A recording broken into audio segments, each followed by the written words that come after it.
Vanessa Onyekevere here at the TD Stadium for the UH homecoming football game. As you can see, cheerleaders, the bands, and fans have gathered around for what's going to be one exciting game.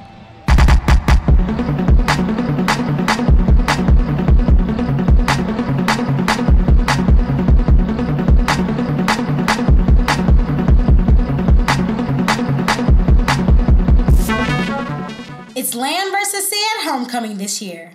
The green wave is splashing into the TD Stadium as the Houston Cougars clash with the Tulane Pelicans. Dr. Khator even made an appearance at the homecoming tailgate to root on the Cougs. Luckily, I got a chance to witness her homecoming spirit one-on-one.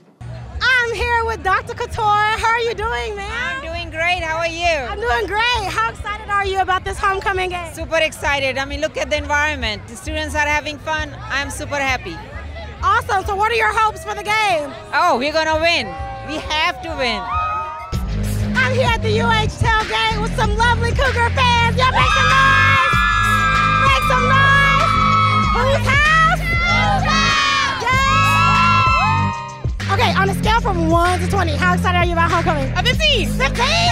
Ah! Awesome. Okay, let me see your best Cougar one. Go Cougs!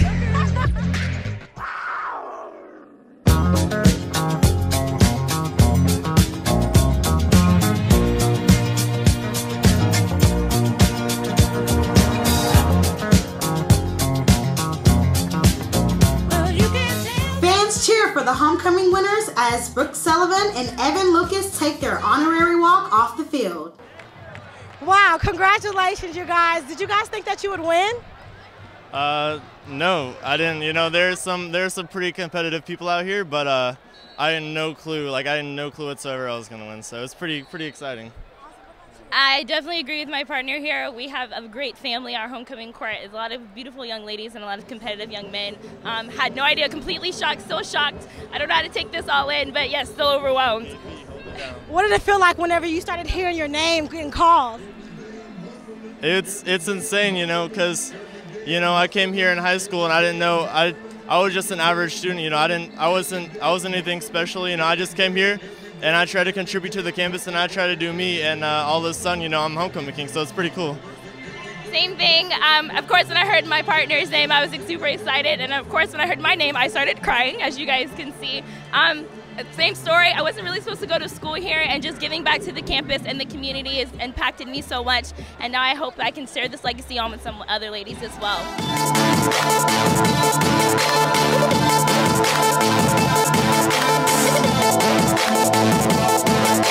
What is your most memorable moment at a UH homecoming? Oh my God. I think it was freshman year when I was first starting out as a UH student. We were just moving up, but oh my goodness. So much participation, go Cougs. Everywhere you looked was red. I think we still have a chance to win this game. Our offense has been struggling a little bit to get first downs, but I think due to our quality, we're going to come back and win. Both teams fought hard on the field, but U of H sunk below the Pelicans with the final score of 24-17. For more information on the UH Cougar football team, you can visit thedailycougar.com or Facebook.com/inthegame.uh. Until next time, I'm Vanessa Onyekevere, and remember, don't just sit there, get in the game.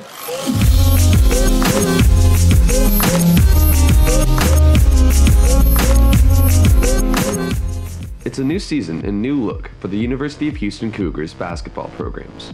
With 2 brand new head coaches, largely new coaching staffs, and a lot of new faces on the benches, Houston is ready to strive to get back to greatness.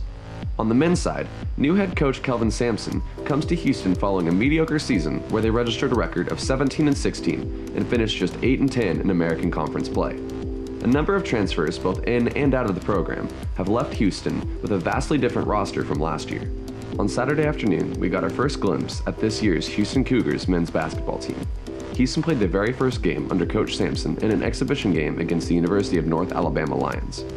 Houston got off to a fast start, jumping out to an early lead by way of some great three-point shooting and great defense.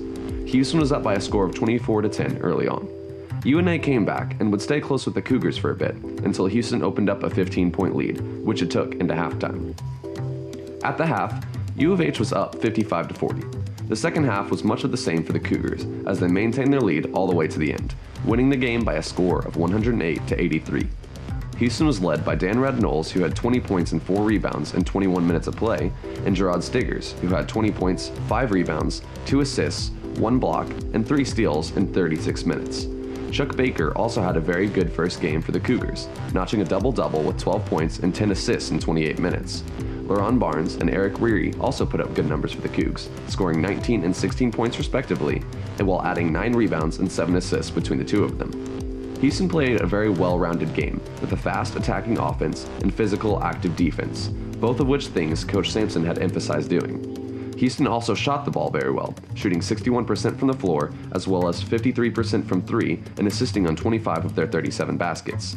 This game was a good start to the Sampson era for the men's basketball team, and something they hope they can build on going forward into the regular season. First game, first appearance, first time I ever saw these kids play the game, any of them. So it was interesting for me to watch them. I learned a lot of things, and we'll go back to practice next week and get ready for Bryce State on Friday. On Sunday, another new head coach started his tenure with Houston by breaking triple digits as well. New head coach Ronald Huey and the women's basketball team put on a dominating performance, beating Houston Tillotson University 100-37. Houston played in a dominating fashion all game, controlling it all from the tip. Alexia Sanders and Mariah Mitchell led the offense for the Cougs, each notching 13 points. Jessica Palmer and Taryn Alford tallied 7 and 8 rebounds respectively, and Alicia Smith was the playmaker on offense, dishing out 9 assists. Houston also did a great job on defense, collecting 38 steals as a team and led by Alexia Sanders, who had 8 by herself. As a team, they also forced Houston Tillotson into 51 turnovers while just allowing 12 field goals all game. The Cougs didn't shoot the ball as well as Coach Huey had wanted, but he understood that would be the case coming into the game.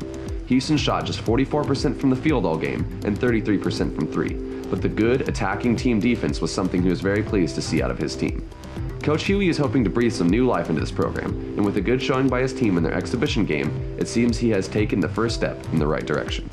For the first exhibition, I was expecting us to come out and not be where we need to be offensively, and we were exactly below that. I think the first half we might have scored 4 buckets off our half-court offense. Other than that, I thought our pressure and our tempo of disrupting what they wanted to do in the full court was the difference in the first half and the overall game. But it shows we got a lot of work to do when it comes to being sufficient on the offensive end of the floor. Defensively, I didn't think that we were up the line, on the line, doing the things necessary to be successful. I think they helped us out with some of the pressure that we did apply with turnovers and things like that. The Cougs are looking forward to hitting the floor again very soon. Both teams play again on November 14th as the men's basketball team travels to face Murray State in Kentucky, and the women's basketball team makes the trip up to Denton to face the University of North Texas. The Lady Cougs then come back home to face Incarnate Word on the 17th in Hofheinz Pavilion at 7 p.m. The men make their return home on the 22nd, facing off against Morgan State, a game which will be featured on ESPN3. I'm Bryce Dodds, reminding you, don't just sit there, get in the game.